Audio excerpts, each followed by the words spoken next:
Tiniyak ng pamahalaan ng Pilipinas na pagkakalooban ng kinakailangang psychosocial at health support ang mga overseas Filipino worker o OFW na umuwi sa bansa sa gitna ng nangyayaring digmaan sa pagitan ng Israeli Defense Forces at Hamas militant group.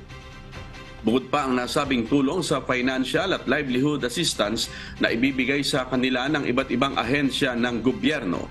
Nauna rito, nasa 4 na batch na ang mga Pilipino ang nakauwi ng ligtas sa bansa. Simula ng ilunsad ng Hamas militant group ang pag-atake sa Southern Israel noong October 7, 2023. Pakinggan po natin ang pahayag ni DMW Officer in Charge Undersecretary Hans Leo Kakdak.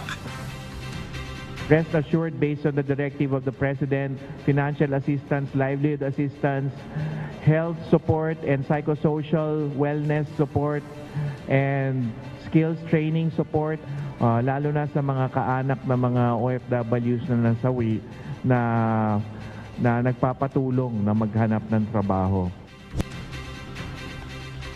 Ayon pa kay Department of Migrant Workers Officer in Charge, Yusek Hans Leo Kakdak, mahigit sa 200 ang repatriations request ng mga kababayan sa Israel at Lebanon ang pinoproseso pa sa ngayon ng pamahalaan.